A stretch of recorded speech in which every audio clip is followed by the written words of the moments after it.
Charlie Teefy, and I would have been a fifth-generation farmer had my parents decided to stay in the industry. I grew up on a small farm outside of Lindsay, Ontario, which was purchased by my grandfather. Because I have such a strong connection to the agricultural community, seeing a rapid decline in the generational farms really has made me wonder what's happening to them. I decided to reach out to a couple farmers and see what their thoughts are, their struggles, and what is happening in our generational farms that maybe isn't clear for everyone to see. Okay, so I'm Jennifer Teefy. I'm Tim Teefy. And where do you guys operate your farm? Lindsay, Ontario. Hi, my name is Molly King. I'm from Ontario. I grew up on a dairy farm in Kincardine, Ontario. We milk 55 purebred brown Swiss and a couple jerseys. My name is John Wood, and I own Mrs. Cragen Farms Limited, which is a dairy farm, 60-cow dairy farm, and we're in Marshfield, yeah. I am Rebecca Shields. I am a farmer in Cavan Monaghan, Ontario area, and we farm beef, chickens, we do maple syrup, we've dabbled in sheep and pigs, and we do a little bit of gardening. This is Kyle Thurston. I have a farm in Central Ontario. I farm with my dad and my grandpa.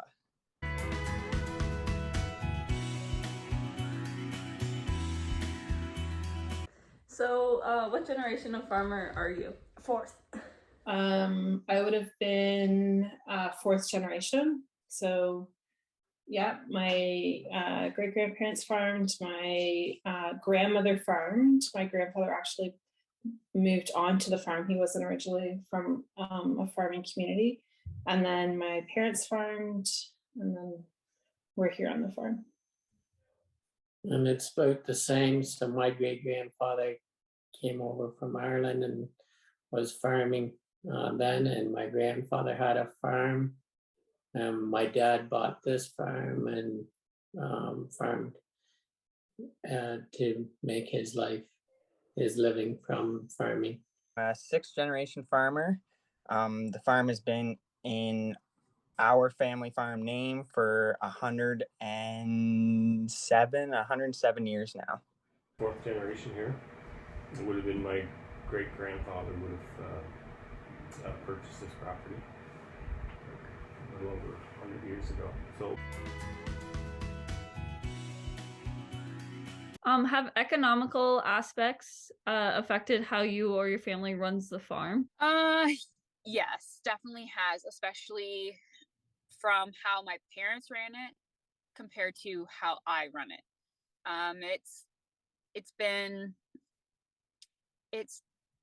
It's hard to explain it, but more so just how the money aspect worked when my parents ran it, especially from now. I find it's harder, not as easy, at least from what my parents have talked about. Ways for sure. As everyone knows, fuel prices have skyrocketed through the roof. And we, as a farm, go through a lot of fuel in a year, and our fuel bill is very expensive. So we've kind of tried to cut back on, for instance, we do a lot of no-till now. So we will actually till or plant our crops into last year's stubble.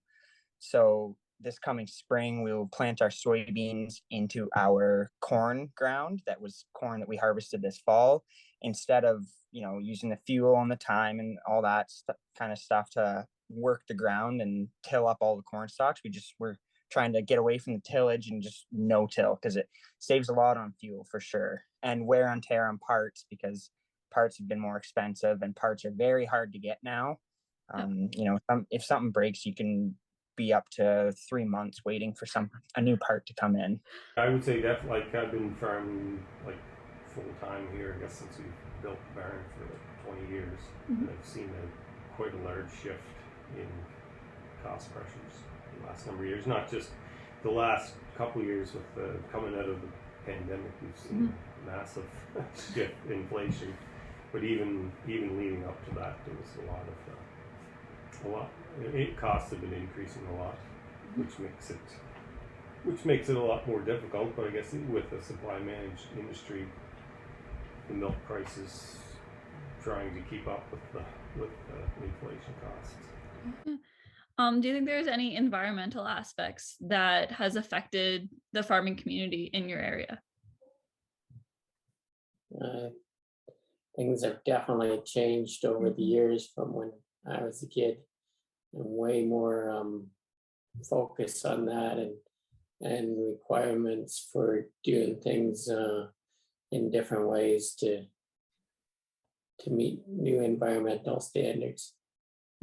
Absolutely. Yeah, I think the environmental standards are something that is absolutely way more prominent than from when we were kids. Like, even just you think of like how our neighbors, or you know what I mean, even us when we were farming, even like as a hobby farm, like just even like the manure pile and where that is in relationship to all of our water resources on the farm. Like, that's something that I'm sure people did sort of think of, but it probably, like, there's just so many things that are way more prominent. It really depends on the year. So like this year we were very lucky.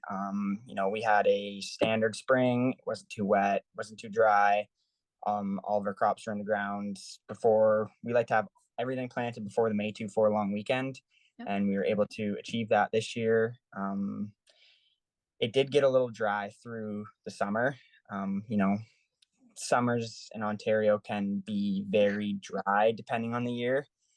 So we got lucky. We got lots of hay for our cattle and stuff, but the corn and the beans kind of took a bit of a hit. We went 3 weeks without any rain, and it kind of took a bit of a hit then. So 40% of Canada's population was being impacted by very powerful storms that raced on through this past Saturday.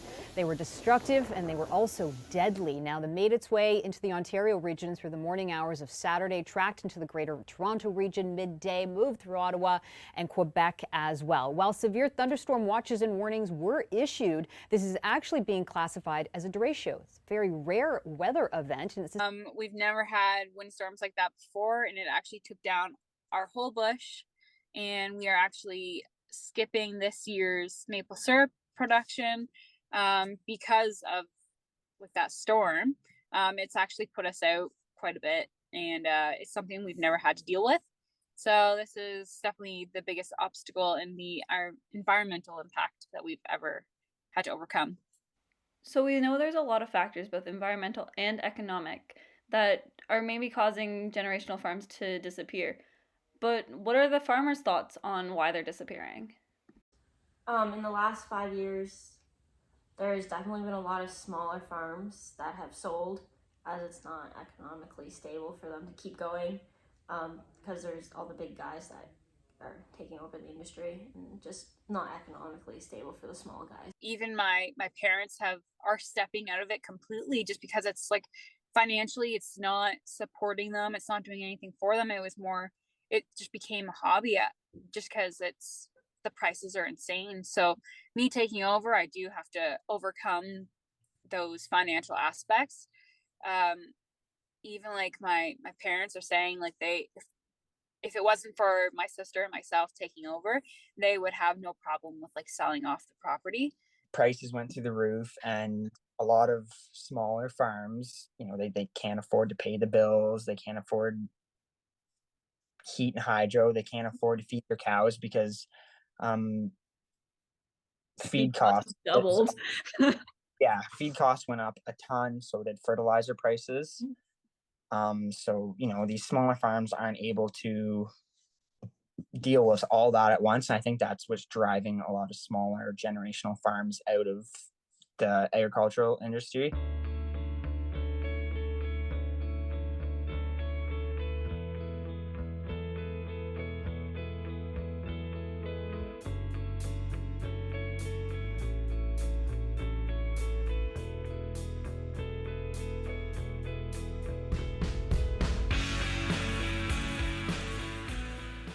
Do you have any schooling in the agricultural field?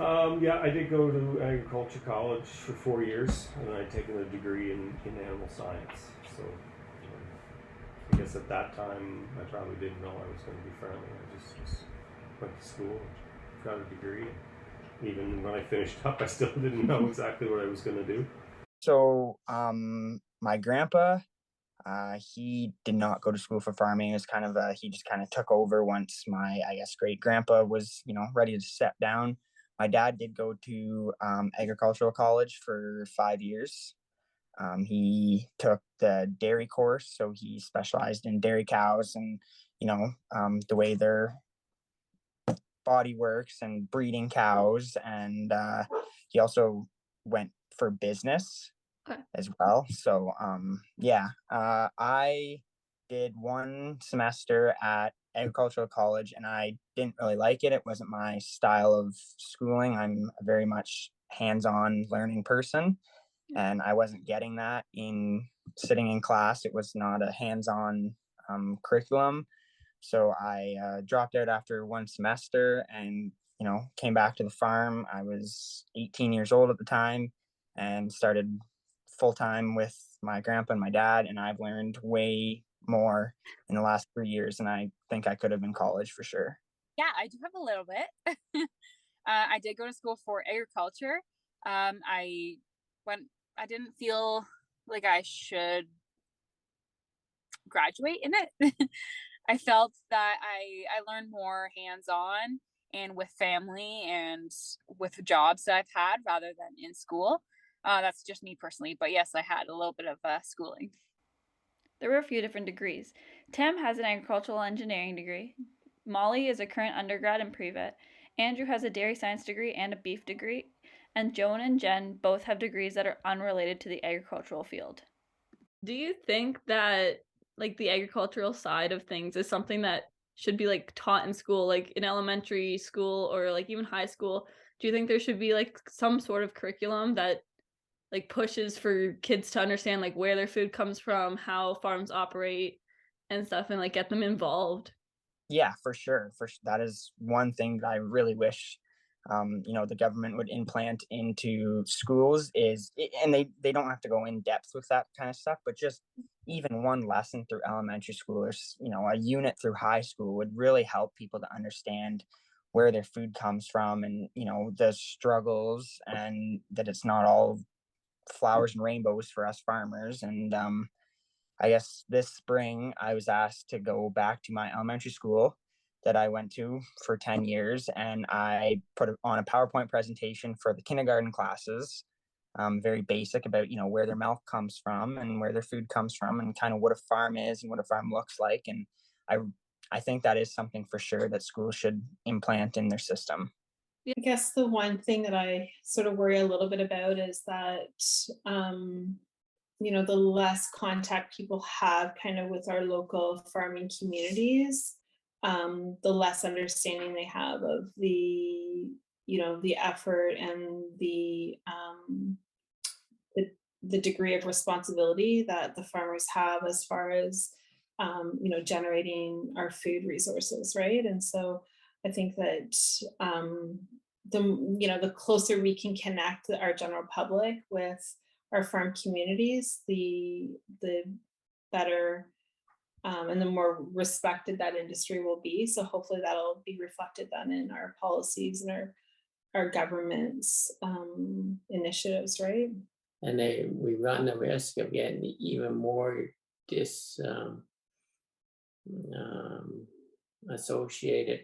disassociation between the farmers and the general population. I think it's been an ongoing thing. Every generation has probably said it's got more and more so, and it's got more so in my generation. So it's important to try and keep the connection between the general population and the people who are doing the agriculture. Yeah, those are both very important aspects of what we've been talking about in this course and what needs to kind of happen.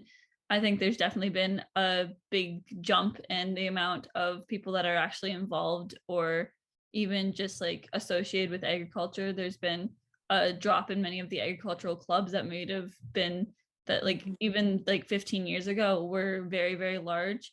The 4-H Canada is a big aspect. It was one of the biggest clubs across Canada, up there with the kind of the Girl Scouts level. And even those clubs have seen a rapid decline in the number of people that are entering it. They've seen very large drops in people joining those clubs. And do you think those kind of clubs like 4-H, Girl Scouts, do you think those are important for young people to be joining? Yeah, I think that, those are both, both Girl Scouts and 4-H, they were really prominent in my socialization. Like without those, that's probably, I don't know if I would have done anything. I'm trying to think. Those were like the main activities because they were local, they were easy to access, and there's always somebody in our community that was driving by my place that could take me if one of the parents couldn't, right? That was kind of like the way that it was. And I would say that that's something that's definitely decreased, because even having raised our own family, that's not something that was prominent in what the kids experienced, because it wasn't sort of the norm anymore, right? To try to find 4-H clubs and to have that connection was a lot harder than it was when we were growing up. So People in them? Yeah, I think they're great. 4-H is a great program. It not only is an agricultural program, but they also do life skills and sports and arts and crafts. And 4-H has taught me a lot. It's taught me how to persevere. It taught me people skills and presentation skills and public speaking. I would say in most parts, it's taught me more about life skills that I'm going to need growing up than being in a classroom has. I definitely think they're extremely important. Like I guess I went through 4-H and I've been the leader now for probably over 15 years. I've been the dairy leader, so it's and it's like the numbers in our 4-H seem to vary. Like it had been on the decline, and then we've had more lately, and that's just that just fluctuates, I guess. I think the more, I think those, I think those organizations are extremely important. We are rapidly losing our generational farms. I hope that this video can show people just how important they are to keep around and show you kind of the behind the scenes look at what issues they're facing. I felt so connected to my community doing this. I have stepped away from the agricultural industry, and it's such an important part of this economy, this country, that we all need to have a better connection with it. I hope that this video helped you guys do that and realize that we need to keep our generational farms and prevent them from disappearing.